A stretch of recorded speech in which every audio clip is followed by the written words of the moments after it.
Alors on est de retour avec Willy pour Freedom. Alors Didier Robert qui quitte à l'instant, il était présent. Il quitte à l'instant la table de négociation.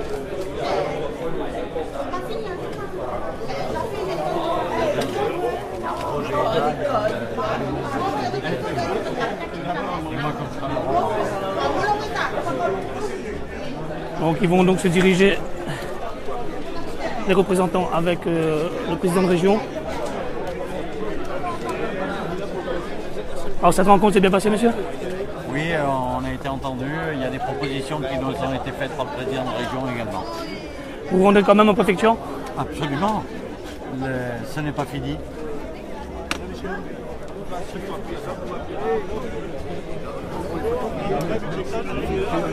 Donc on va essayer de se placer.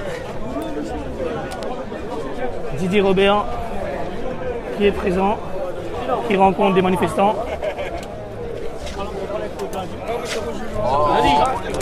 Ah, ça va, ça va. Du boulot, hein, du boulot. Pour l'avenir, pourtant. Ce que je défends depuis toujours, c'est une vraie cohérence de l'action que l'on doit mener. Avec l'Europe, les choses se passent plutôt bien. Et nous avons beaucoup de difficultés, par contre, avec Paris, globalement, quels que soient les gouvernements, à nous faire entendre.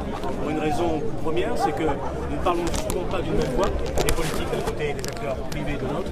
Et donc j'ai demandé effectivement ce matin à l'intersyndicale, à l'ensemble des représentants, que nous puissions avoir donc tout début du mois d'octobre une rencontre officielle avec les représentants parisiens, le gouvernement, et que nous puissions nous exprimer d'une même voix sur les difficultés du BTP, sur ce qui a été déjà mis en œuvre au niveau de la Réunion, sur ce que les collectivités locales apportent et sur ce que nous devons et que nous attendons aujourd'hui de l'État, notamment sur la question du logement, aussi bien du logement neuf que de la réhabilitation de logement. Parler d'une même voix pour la Réunion, c'est l'un des éléments déterminants que nous devons pouvoir construire. Le deuxième sujet qui a été abordé, c'est avant la fin de l'année, pareil courant octobre, une réunion qui devrait être tenue entre l'État, la région et les bailleurs sociaux sur le dossier de la réhabilitation des logements. Nous pouvons effectivement mobiliser l'équivalent de 60 à 80 millions d'euros par an si nous voulons pouvoir donner du travail aux très petites entreprises. Et ça, c'est tout le programme de réhabilitation de logements sociaux. Les patrons et les salariés sont unis aujourd'hui. Est-ce que les politiques peuvent s'unir également, tous les politiques? C'est la demande que j'ai formulée ce matin. Vous savez que je plaide encore une fois pour cette vraie cohérence des politiques publiques. Nous devons à La Réunion rassembler les élus, rassembler tous ceux qui veulent travailler pour le développement de La Réunion. C'est ce que je m'évertue à faire. Faire en sorte ensuite que nous puissions, avec les acteurs du secteur privé, donc parler d'une même voix pour le développement de La Réunion, politique de grands chantiers, soutien des entreprises, accompagnement donc des plus fragiles aujourd'hui. Et donc dans cette démarche-là, dans cette logique-là et sur ce projet réunionnais-là, je souhaite effectivement qu'il y ait le plus large consensus. Et je pense avoir été entendu, comme j'ai entendu avec beaucoup d'attention, les difficultés qui sont celles des acteurs du BTP aujourd'hui. Donc s'il y a des décisions à prendre avant la fin d'année, nous serons prêts, nous, Région Réunion, à continuer à nous mobiliser pour faire en sorte que le programme d'investissement et de modernisation que nous avons lancé puisse servir utilement à La Réunion, aux Réunionnais et aux entreprises réunionnaises. Cette écoute a été effective avant cette rencontre aujourd'hui? Oui, nous travaillons régulièrement ensemble. Donc il y avait la nécessité peut-être effectivement de ce mouvement pour faire entendre aussi cette voix, encore une fois, que j'appelle la voix réunionnaise et la voix consensuelle. Pourquoi le plan de réhabilitation en faveur du logement social que vous avez annoncé il y a déjà plusieurs années ne fonctionne pas aujourd'hui? Deux raisons, parce qu'on a au niveau de l'État aujourd'hui donc un premier verrou, c'est-à-dire qu'il y a une incompréhension sur le programme que nous voulons lancer. Lorsque l'on parle logement à l'État vous explique qu'il y a suffisamment de moyens qui sont mobilisés à travers la LBU et que vous n'arrivez pas à consommer la LBU localement, c'est pas ça le problème. La difficulté aujourd'hui, c'est que les mesures qui sont proposées par l'État en matière de logement et notamment de construction de logements neufs, les mécanismes qui sont programmés ensuite sont tellement complexes que cela retarde d'autant tout ce que pouvait être fait. Vous savez, on sait très bien comment ça fonctionne. Que ce soit la DEAL, que ce soit au niveau de Bercy, les dossiers sont systématiquement revus, revisités. C'est pour gagner systématiquement une année sur l'autre. Ce que nous demandons aujourd'hui, c'est qu'il y ait une vraie réunion bailleurs sociaux. Il faut que les bailleurs s'engagent.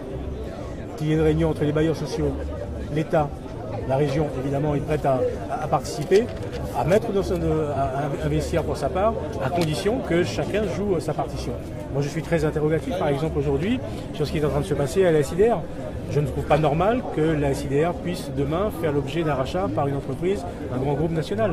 Je considère que c'est une entreprise locale, c'est une entreprise réunionnaise et que nous devons pouvoir effectivement ici trouver les 4-5% nécessaires pour pouvoir obtenir la majorité. Le département est actionnaire à 44% de la SIDR. La région est prête aujourd'hui à trouver les moyens nécessaires pour pouvoir faire la pointe et que cette société reste une société réunionnaise avec les mêmes logiques de développement. Les bailleurs sociaux ne sont pas, pour moi, les bailleurs sociaux ne doivent pas avoir comme logique qui est celle d'encaisser simplement des loyers, mais la logique doit être celle de construire. À quelle échéance on peut le démarrer, ce plan de vingtaine de millions? Octobre. Octobre. Nous, on souhaite aujourd'hui pouvoir organiser cette réunion, ces 2 réunions consécutives, donc début octobre. Et nous faisons, chez nous, déjà donc, les arbitrages budgétaires nécessaires pour pouvoir abonder les lignes sur lesquelles il faudra intervenir sur la partie réhab. Donc là-dessus, vous répondez à leurs revendications qui est dès janvier 2018 que ce soit opérationnel. Tout à fait. Mais j'ai besoin, encore une fois, que tout le monde joue la même partition. Lancer un appel donc? Bien sûr, un appel aux bailleurs sociaux et à l'État. Est-ce que dans ces réunions, les syndicats vont être aussi conviés ou pas? Obligatoirement. Ah bon, c'est ce que j'ai demandé. Pour les 2 réunions, il faut qu'on arrête. C'est important, madame. Il faut arrêter. Non, mais convaincre pas moi, parce que je ne suis pas convaincu avec votre messe que vous avez fait là-bas. Moi, je suis désolée. Parce que nous nous souffrons dehors, là. Vous allez aux fraises, d'accord? Et nous souffrons tous les ans. Nous souffrons jusqu'à quand? Il faut que juste. Quand tu fais des gros projets, quand on a besoin de nous, mais après, c'est là, nous, en plein rue comme ça, et puis des meilleurs des autres, quoi. Mais non, nous l'a élu pour aider à nous, pour avancer ensemble, c'est pas chacun dans son coin. Bien sûr, pas chacun parce que bientôt les élections y arrivent là, on a un peu ça qu'on connaît encore la porte d'avril, viens, on a besoin de ça. Non mais non mais nous faisons confiance, c'est nous la mettre à ça, tout ça, il est aujourd'hui, il ne faut pas se oublier. D'accord? Donc travaillez un peu pour nous. Parce que sinon, puis là, c'est plus là. Est-ce que vous connaissez combien, je réponds juste là-dessus, est-ce que vous connaissez combien la région a investi depuis le début de l'année? Mais ils n'entendent pas mieux, là. C'est la région, des histoires où on la donne des millions alors que nous, on est en train de souffrir là. Attends. Est-ce que... non, mais bon, peut-être mis des bonnes, c'est pas le sujet aujourd'hui, mais bon, voilà. Juste sur l'investissement. C'est-à-dire les routes, les lycées, etc. Est-ce que tu connais combien la région a mis cette année? Maintenant le chiffre, 490 millions. La région, depuis janvier, le 1er janvier de cette année, jusqu'à maintenant, a décaissé 490 millions pour les lycées. On regarde par tous les travaux là, sur les travaux routiers, on regarde par tous les travaux. Il n'y a pas que les lycées, il n'y a pas que les travaux. Évidemment, on n'a pas tout. Après, on va dire, mon gars, pas fait tout d'un coup, mais tous les ans, il faut faire. D'accord? C'est pas avec des petits routes, des petits lycées qu'on a besoin de travailler. On passe partout la région là. Il y en a des endroits, ils ne bougent pas. Il y en a, oui, ils développent. On passe partout la région. Ce que vous proposez de faire. Ce que vous proposez de faire. Regardez les panneaux. Vous avez des chantiers. Vous avez des chantiers là. Regardez les panneaux. Systématiquement, on trouve le logo de la région. Elle est bon. Comme ça, notre réunion mois d'octobre m'a montré combien de photos matérielles. Vous êtes avancé. Allez, bonne journée à vous. Merci. On comprend quand même l'inquiétude des gens là. Bien sûr. C'est cette dame. Bien sûr, je comprends l'inquiétude. Quand elle vous parle là, par exemple, de 2 millions. Ça, c'est pas un sujet. Mais 10 millions, je vous réponds très simplement. Aujourd'hui, de la même manière qu'on intervient sur les programmes d'investissement, de la même manière, on intervient pour accompagner les entreprises. Toutes les entreprises réunionnaises, les petites, les moyennes, les grosses. Depuis le début de l'année, c'est 90 millions d'euros. 90 millions d'euros de soutien aux entreprises réunionnaises. Donc c'est pas 2 millions qui vont changer quoi que ce soit, c'est 90 millions. Beaucoup d'entreprises qui vont venir vers la région pour dire voilà, on est en difficulté. C'est notre rôle. C'est notre rôle aujourd'hui d'accompagner les entreprises.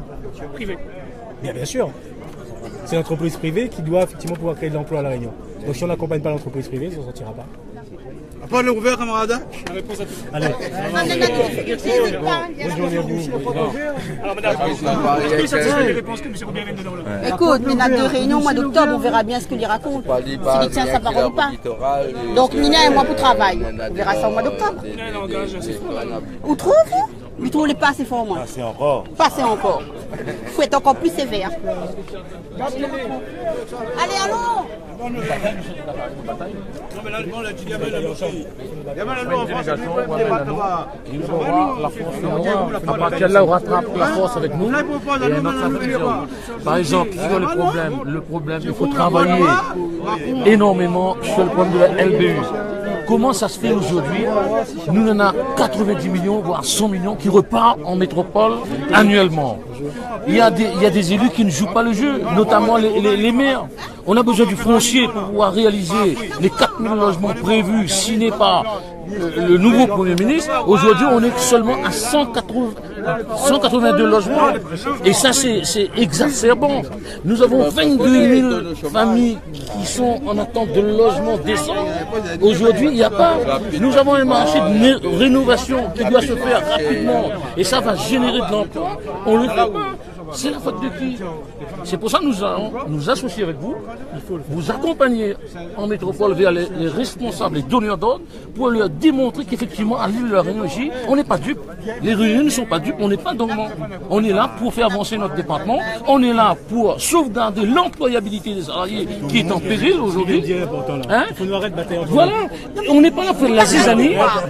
Mais justement, on n'a pas bataillé, nous nous essayons de garder notre emploi, M. Robert. Nous essayons de garder notre emploi pour nous réussir dans la vie, pour nous tous, pour nos enfants. Mais pas pour les autres.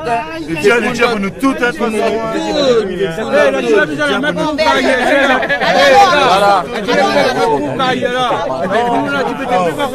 déjà fait. On est là aussi. Voilà, donc c'était Didier Robert qui a fait une prise de parole, qui a répondu à nos questions et aux questions des personnes inquiètes. Je vous dis à tout de suite, on se dirige vers la préfecture.